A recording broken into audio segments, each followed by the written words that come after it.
Hello everyone, and welcome back to Mysterious Murmurs. I know many of you use these videos to fall asleep, so before you drift off, I'd love it if you could leave a comment letting me know where you're listening from around the world. Also, don't forget to like and subscribe if you're enjoying this video. Story 1: The Red Door. In the heart of Raven's Hollow stood an abandoned mansion, weathered and eerie. Its most infamous feature was the blood-red door, a stark contrast to the gray and black decay surrounding it. Everyone in town knew the story. No one who entered the house ever returned.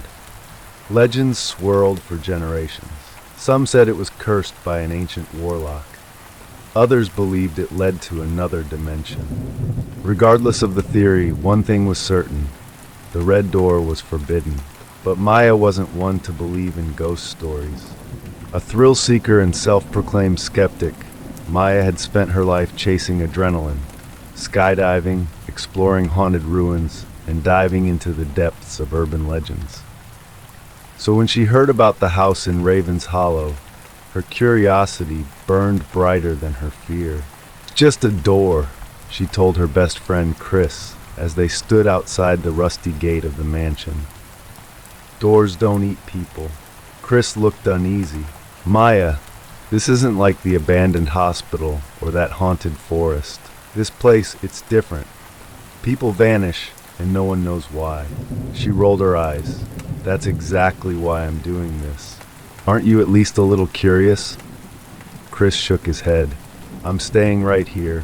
If you're not out in 30 minutes, I'm calling the cops." Maya laughed, hoisting her backpack onto her shoulders. "Deal. I'll be back before you know it." As she crossed the overgrown yard, the wind howled through the dead trees, sounding almost like whispers. She glanced back at Chris, who was watching her nervously from the gate, then turned her attention to the house. The red door loomed ahead, its paint unnervingly fresh compared to the rest of the dilapidated mansion. For a moment, Maya hesitated. Something about the door felt wrong. Shaking off the unease, she reached out and turned the cold brass handle. The corridor. The door creaked open, revealing a long, dark corridor. The air inside was frigid, carrying the faint scent of mildew and decay. The walls were lined with old portraits in ornate frames, their subjects frozen in expressions of terror. Wide eyes, gaping mouths, hands raised as if to shield themselves. Maya pulled out her flashlight, the beam slicing through the darkness. "Creepy decor," she muttered, stepping inside.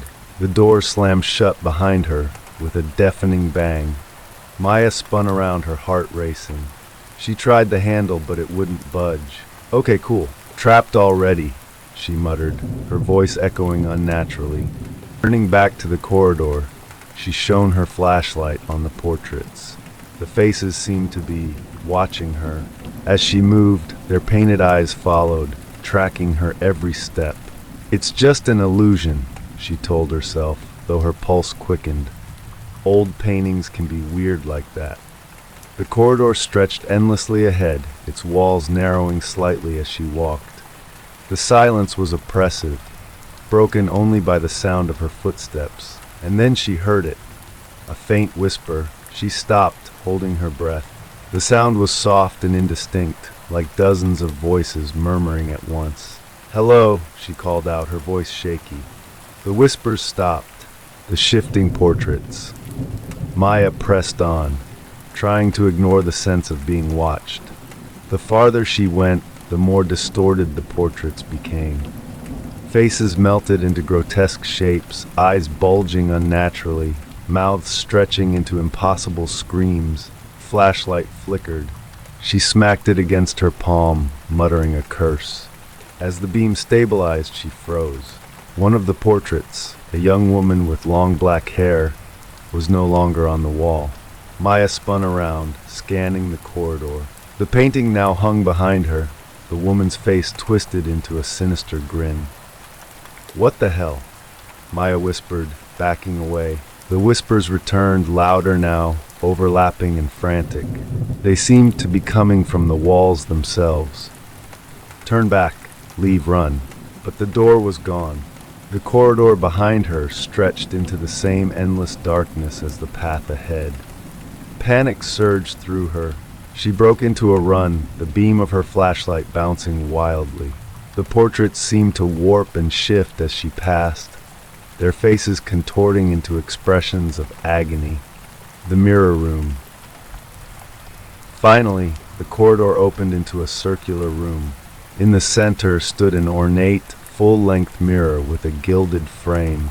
The room was empty, save for the mirror, but the air felt charged with an oppressive energy. Maya approached cautiously, her reflection shimmering in the glass. Something about it felt off. Her reflection's movements were delayed, lagging a fraction of a second behind her own. She raised her hand, and her reflection followed, hesitantly, as if it were unsure of what to do. "What is this place?" Maya whispered, her breath fogging the glass. The whispers in the corridor grew louder, almost a roar now. Maya looked back at the mirror, and her blood ran cold. Her reflection was no longer mimicking her. It stared at her with wide, hollow eyes, its mouth curling into a wicked smile. Slowly, it raised a hand and pointed directly at her. "Nope," Maya said, backing away. But as she turned to leave, she saw her own face staring back at her from the walls of the room.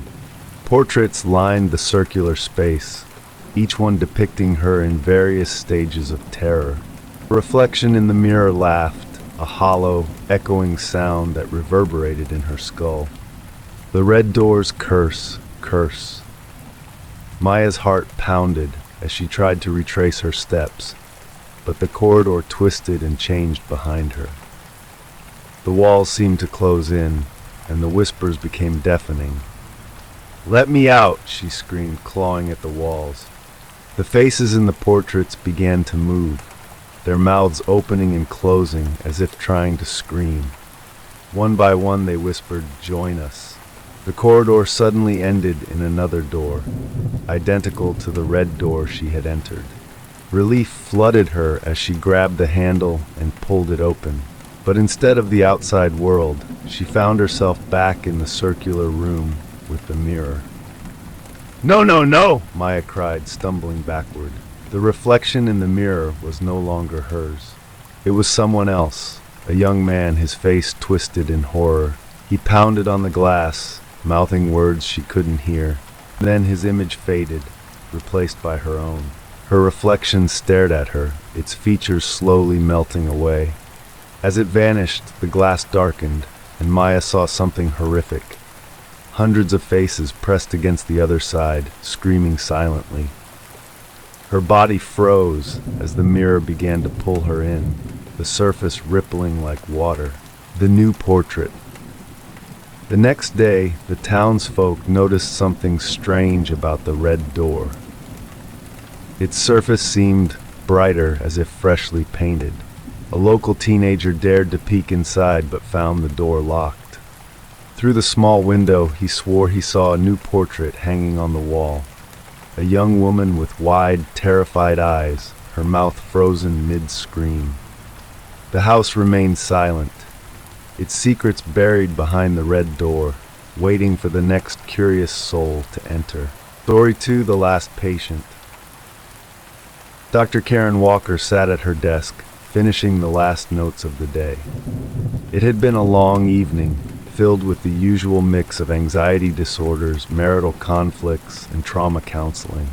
The clock on the wall ticked steadily, marking the end of her workday. She closed the file in front of her and leaned back in her chair, stretching.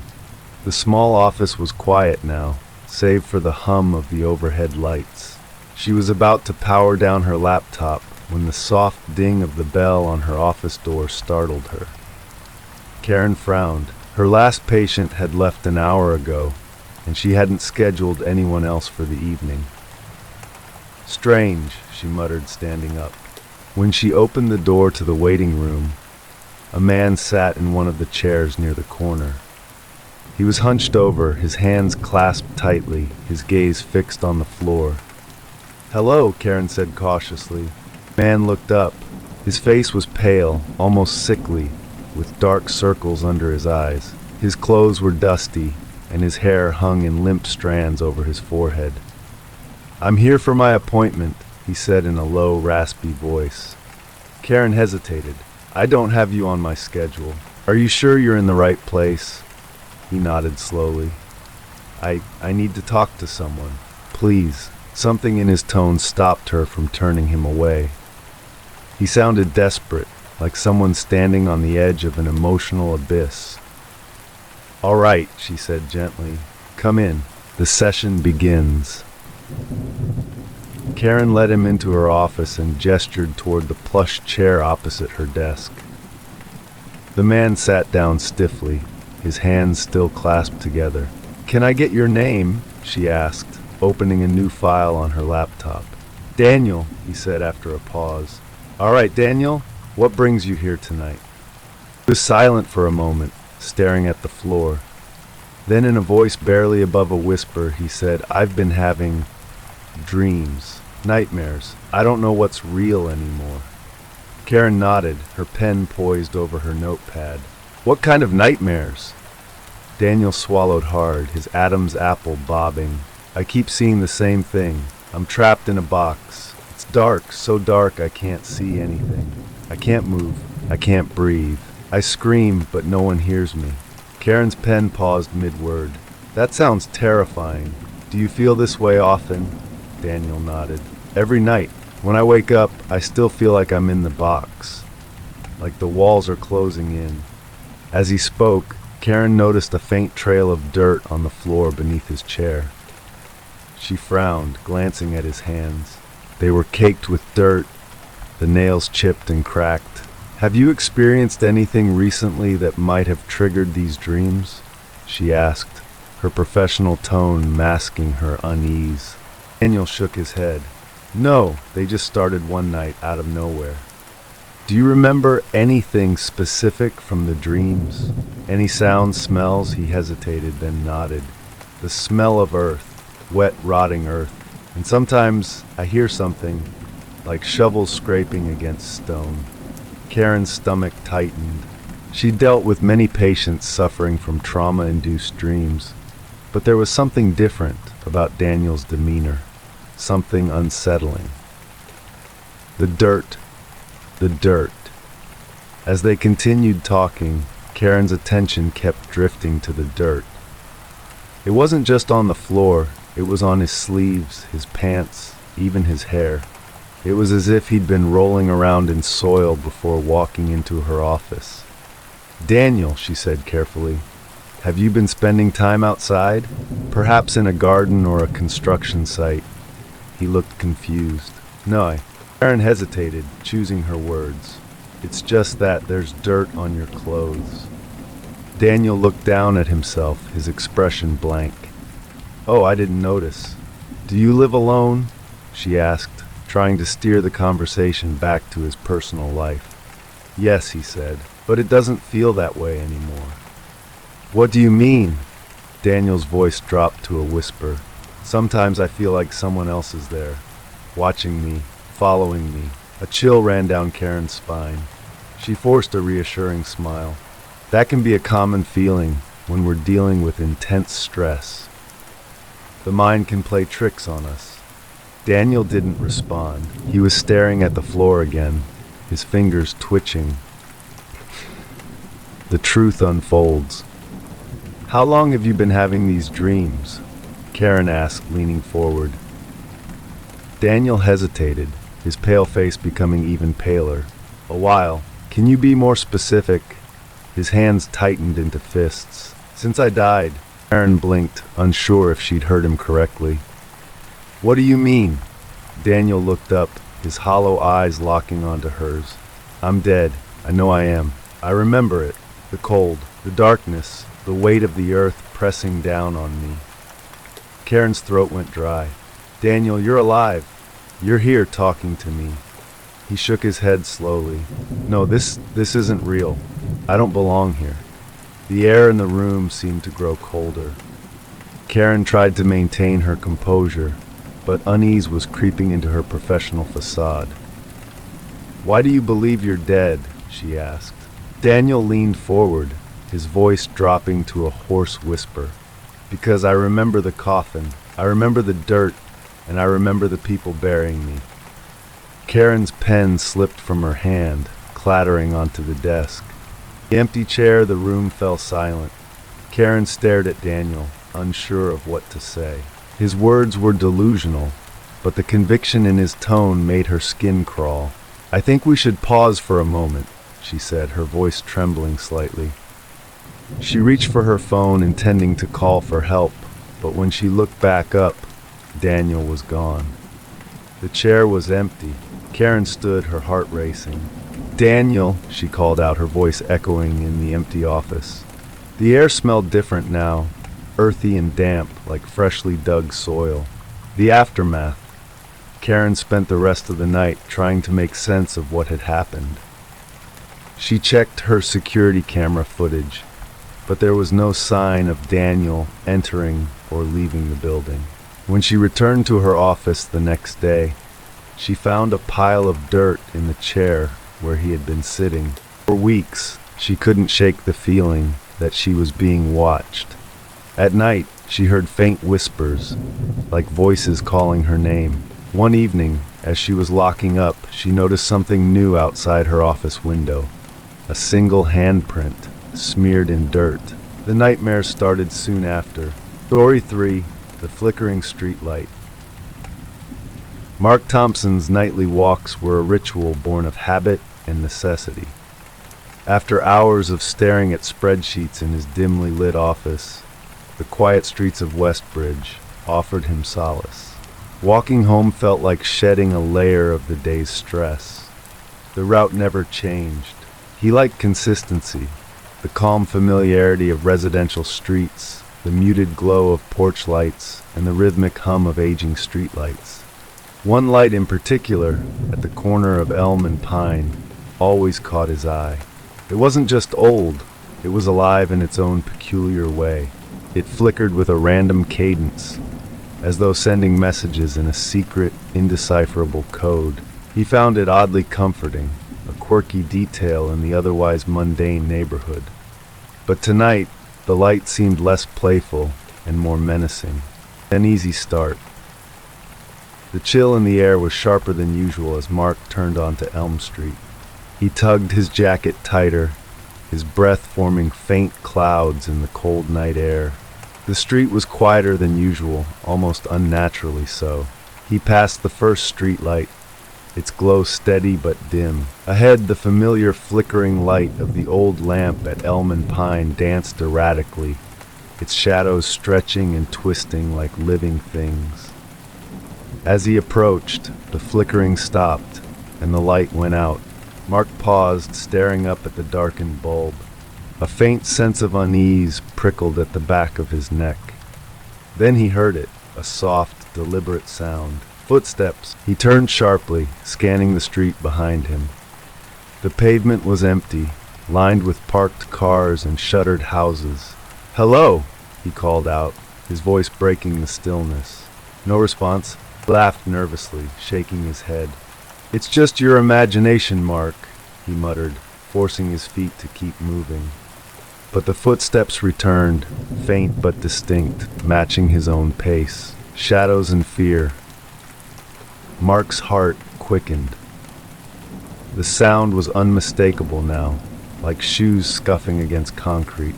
He stopped abruptly, hoping to catch the unseen follower off guard. The footsteps stopped too. He turned again, his eyes darting between the parked cars and the darkened windows of the houses. The shadows seemed deeper now, darker than they should have been. "All right," he said, trying to keep his voice steady. "Whoever's out there, this isn't funny." The only response was silence. Mark's pulse thundered in his ears as he turned back toward the flickering streetlight ahead. He quickened his pace, the sound of his own footsteps echoing louder than before. The light flickered back to life as he neared, its erratic glow illuminating the street. Mark sighed in relief, though the tension in his chest didn't fully dissipate. Then the footsteps returned, louder now, closing the distance behind him. The whisper. He froze, his breath catching in his throat. The footsteps stopped again, but this time a new sound emerged, a whisper. "Don't run." The voice was soft, almost gentle, but it sent a jolt of fear through him. Mark spun around, his eyes wide. The street was empty, but the whisper lingered, echoing in his mind. His instincts screamed at him to flee, but his legs felt heavy, rooted to the ground. The light above him flickered wildly, casting disjointed shadows that seemed to move on their own. Another whisper came, closer this time. "Why are you running?" Mark's paralysis broke. He bolted down the street, his shoes pounding against the pavement. Chase! The world around him blurred as he ran, his breath ragged and his chest burning. The houses on either side seemed to tilt and twist, their shapes distorted in the dim light. The next streetlight came into view, its steady glow a beacon of hope. Mark sprinted toward it, his heart leaping at the thought of safety. But as he neared, the light began to flicker. "No, no, no!" he whispered, desperation creeping into his voice. The bulb buzzed loudly before going out, plunging the street into darkness. Mark stopped, panting, his hands on his knees. The silence around him was oppressive, broken only by the sound of his own labored breathing. Then the footsteps returned, slow and deliberate, echoing in the void. A desperate plea, a desperate plea. "Please," Mark whispered, his voice trembling. "Whoever you are, just stop. I don't want any trouble." The footsteps stopped. For a moment, there was only silence. Then a cold breeze swept past him, carrying with it the faint scent of something earthy, damp soil, decaying leaves. The whisper came again, directly behind him. "You can't leave." Mark screamed, stumbling forward into the darkness. His foot caught on a crack in the pavement, and he fell hard, scraping his palms on the rough concrete. He scrambled to his feet, his body trembling. The streetlight at the end of the block was still lit, its glow steady and unwavering. He ran toward it, his legs burning with effort. The streetlight at Elm and Pine. When he reached the light, he collapsed beneath it, gasping for air. The familiar flickering bulb buzzed overhead, casting uneven shadows across the pavement. Mark leaned against the pole, his chest heaving. He looked back down the street, but the darkness was impenetrable. Whatever had been following him seemed to have vanished. The light above him flickered once, twice, and then went out. Mark's breath hitched.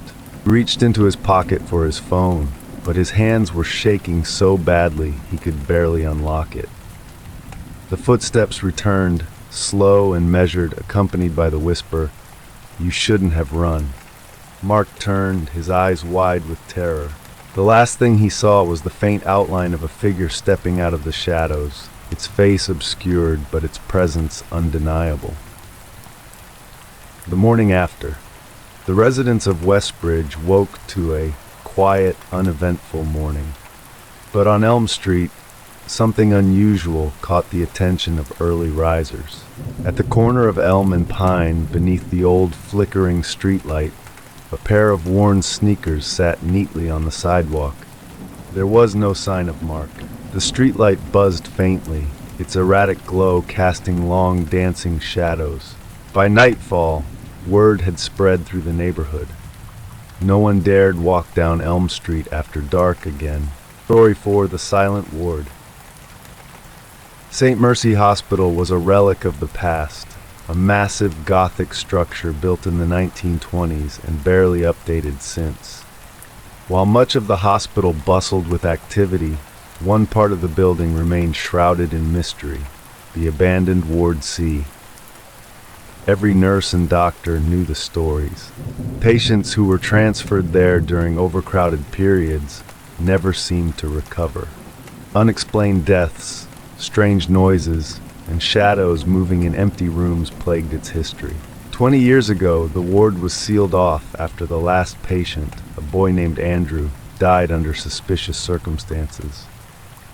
But tonight, Nurse Emily found herself there, alone. The unexpected call. Emily was a new hire, eager to prove herself. When the call came from the front desk about a patient being mistakenly transferred to Ward C, she volunteered to retrieve them. Staff exchanged uneasy glances. "That ward's been closed for years," one of the senior nurses muttered. "There shouldn't be anyone there." "Probably just a clerical error," Emily said with forced confidence. Armed with a flashlight and a clipboard, she made her way to the elevator that led to Ward C. The doors groaned open, and she stepped inside, pressing the button for the third floor. The ride was unnervingly slow. The fluorescent light overhead flickered, and the elevator creaked as it climbed. When the doors opened, a rush of cold air greeted her. The forgotten hallway Ward C was frozen in time. The long hallway was lined with peeling wallpaper, rusted gurneys, and doors marked with faded room numbers. The air was heavy, thick with the smell of antiseptic and something metallic, like blood. Emily shivered as she stepped into the corridor, her footsteps echoing loudly. The silence was oppressive, broken only by the occasional drip of water from a leaky pipe. She glanced at her clipboard. The patient was listed as Andrew Keller, room 306. Her brow furrowed. The name felt familiar, but she couldn't place it. She moved cautiously down the hallway, her flashlight beam bouncing off the walls. The farther she went, the colder it got. Her breath puffed out in visible clouds. Room 306. When she reached room 306, the door was slightly ajar. A soft rustling sound came from inside. "Hello," she called, her voice trembling. No response. Pushing the door open, she stepped inside. The room was dark, save for the beam of her flashlight. The bed was empty, the sheets neatly tucked in, but the faint outline of a child's form was imprinted on the mattress. On the bedside table sat a small teddy bear, its fur matted and eyes missing. Emily's stomach turned. She glanced around the room, her flashlight catching the edges of a wheelchair in the corner and an old IV stand. "Andrew?" she asked hesitantly. The rustling sound stopped. The first sign.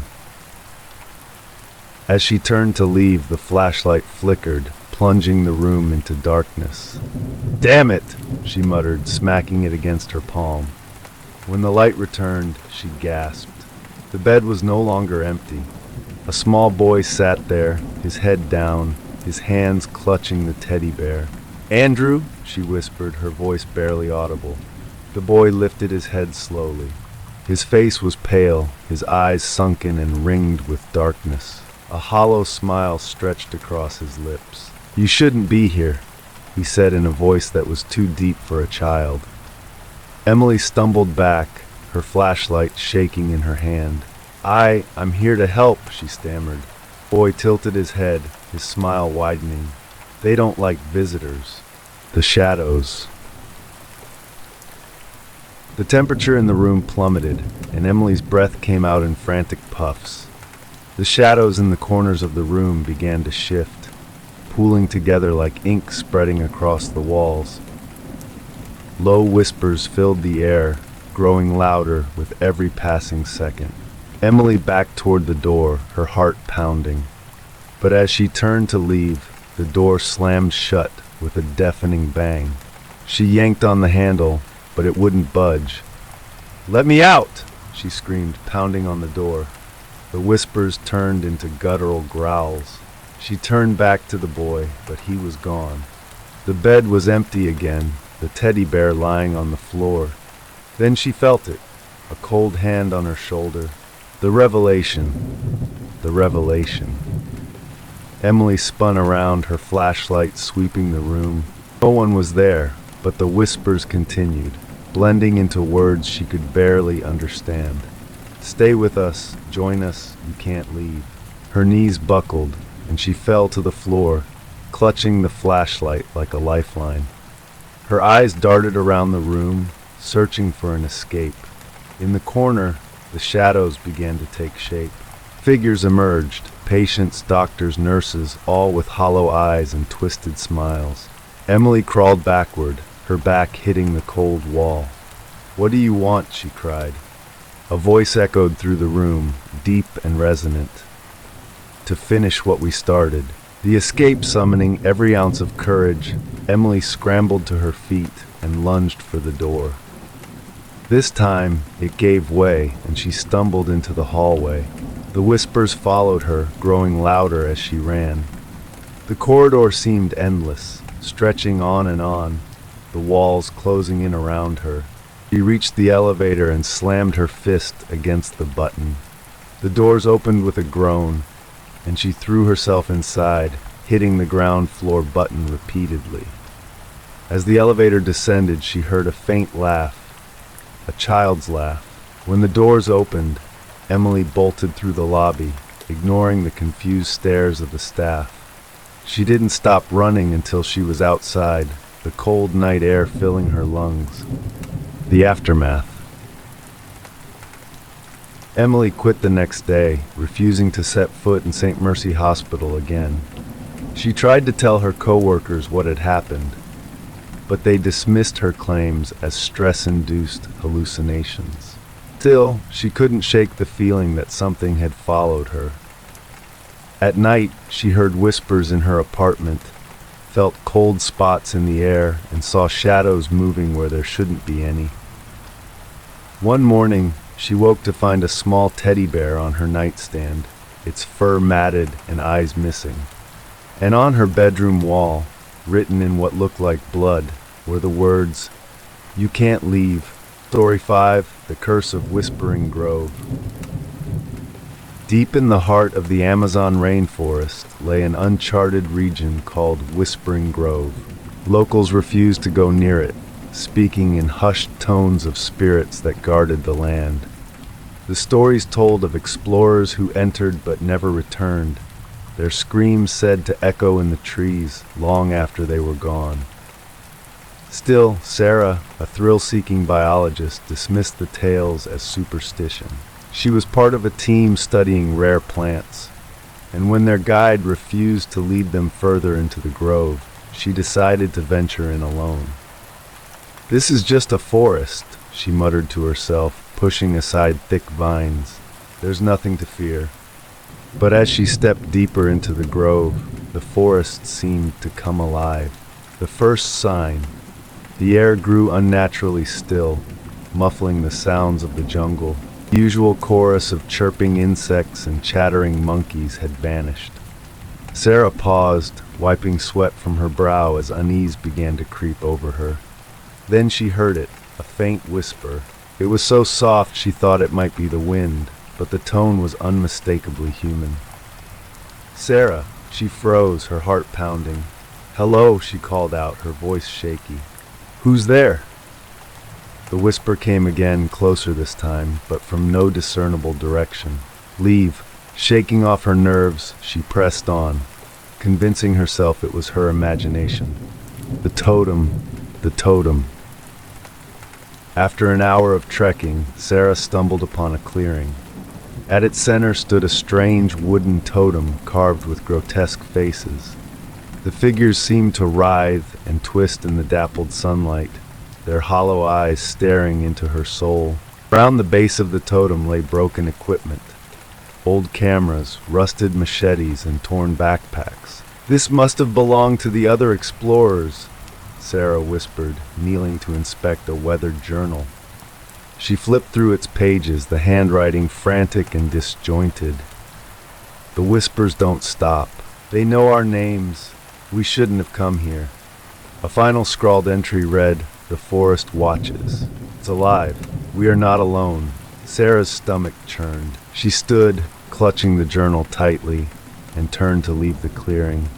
But the path she had come from was gone. The living forest panic set in as Sarah realized the trees had shifted, their gnarled roots and sprawling vines forming an impenetrable wall. The air grew colder, and the shadows lengthened unnaturally. The whispers returned, louder and more insistent. "Leave, leave, leave." Sarah spun around, trying to find the source, but the voices seemed to come from everywhere and nowhere. "Who's there?" she screamed. The forest responded. The branches above her twisted into claw-like shapes, and the ground beneath her feet felt like it was pulsing. She ran blindly, her breath ragged, the journal clutched to her chest. The Watchers. As she fled, Sarah stumbled into another clearing. This one was filled with figures, dozens of them, standing silently in the shadows. Her flashlight revealed their faces. They weren't people but statues, carved from wood and stone. Each one was frozen in a pose of terror, their mouths open in silent screams. Her blood ran cold as she recognized one of them. It was Dr. Evans, her colleague who had gone missing last year during an expedition to the same region. His features were eerily lifelike, his terrified expression captured in excruciating detail. "This can't be real," she whispered, backing away. A rustling sound behind her made her whirl around. A figure stepped out of the shadows, a tall, emaciated man with hollow eyes and skin like tree bark. "You shouldn't have come here," he rasped, his voice blending with the whispers. The truth of the grove." The man extended a spindly hand toward her. His fingers were unnaturally long, his nails blackened and sharp. "This is sacred ground," he said, his voice layered with the echoes of countless others. "The forest protects itself." Sarah shook her head, stumbling back. "I didn't mean to." The man's expression darkened. "Meaning doesn't matter. You've seen too much. You'll join the others." The ground beneath Sarah began to shift, roots snaking up to wrap around her ankles. She screamed, pulling at them, but they tightened their grip, dragging her down. Figures in the clearing seemed to move, their eyes glowing faintly. The whispers grew deafening, overlapping into an incomprehensible cacophony, becoming one. The roots pulled her deeper into the earth, her body sinking into the forest floor. Her screams were muffled by the dense soil, and the last thing she saw was the emaciated man's hollow gaze. The forest grew still again, the whispers fading into silence. Days later, her team found no trace of her, only her flashlight, the weathered journal, and a new wooden figure standing in the clearing. Its face was frozen in a look of pure terror, clutching a carved journal in its wooden hands. The locals warned them to leave, and this time they listened.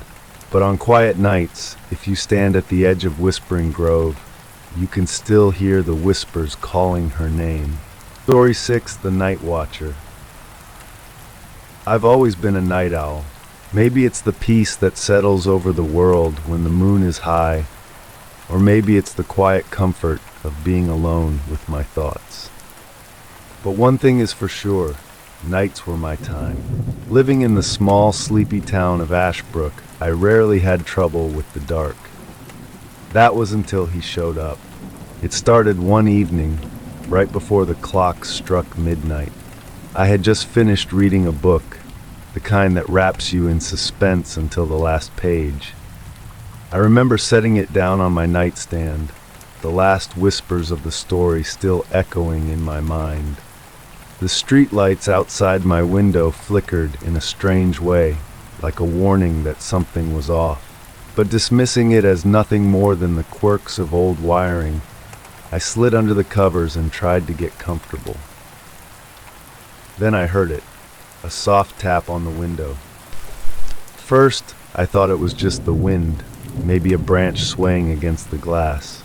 But the tap came again, more deliberate this time, like someone was gently knocking, waiting for an answer. I sat up in bed, heart pounding. The only people who knew about my late-night habits were my closest friends, and none of them had ever shown up unannounced. I got out of bed slowly, my bare feet touching the cold floor. My mind raced, wondering if I should call someone or if I was just imagining things. I crept toward the window, pulling the curtains back just enough to peer outside. Nothing, just the street, empty and bathed in the pale light of the street lamps. I breathed a sigh of relief. I was probably just tired, my mind playing tricks on me. I was about to close the curtain when I saw something out of the corner of my eye, movement in the shadows across the street. There, standing just under the light of the lamppost, was a figure, man, tall, thin, and wearing a dark coat despite the warm weather. His face was hidden in the shadow of his wide-brimmed hat, but I could feel his gaze on me, even from across the street. I shivered. Something about him felt wrong. He didn't move, not even an inch. He just stood there like he was waiting for something. I backed away from the window, my heartbeat quickening. I didn't want to go outside and confront him, but I couldn't shake the feeling that he was waiting for me. I paced back and forth, wondering if I should call the police. But no, what could I tell them? There's a guy standing across the street.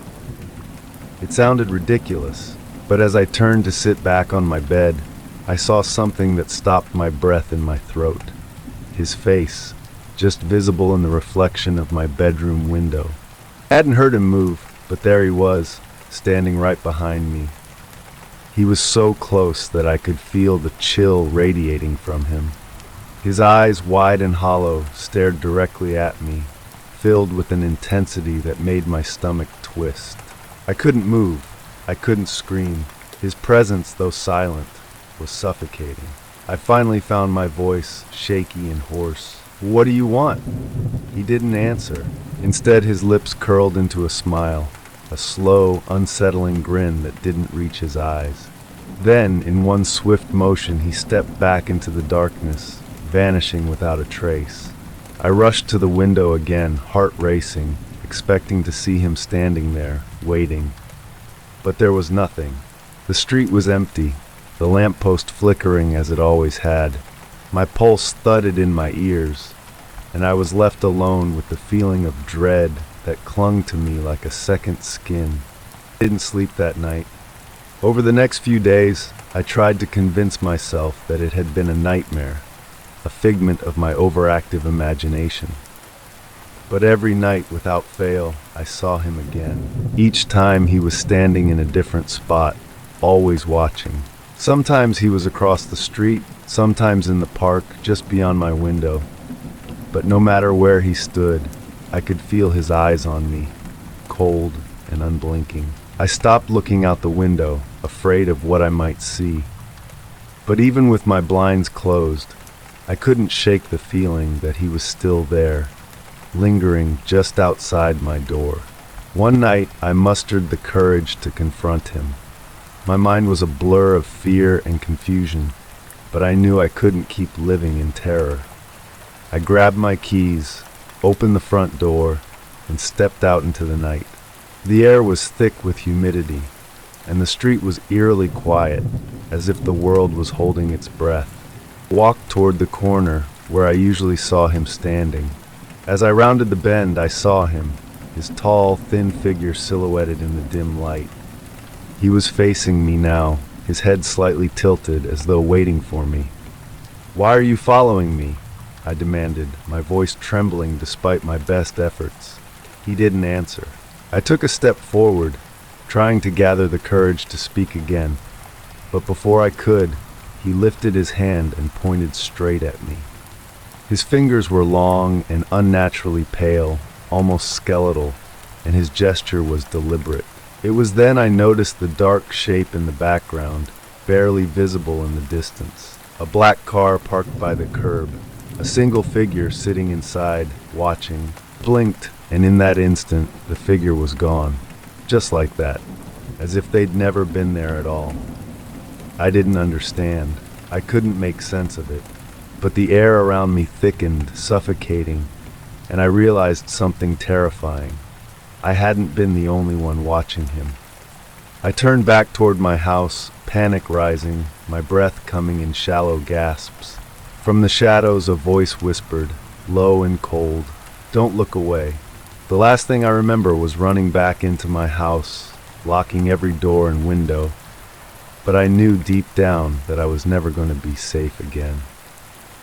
He was always there, always watching, waiting, and the worst part, I could feel his presence even now, even as I write this. He's somewhere in the darkness, waiting for me to look away again. If you've enjoyed this journey into the unknown, don't forget to like the video and share your thoughts in the comments below.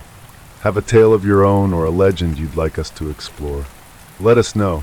You might just hear it next. Be sure to subscribe and hit the bell icon so you never miss a story. Because here, the darkness is always waiting, just for you.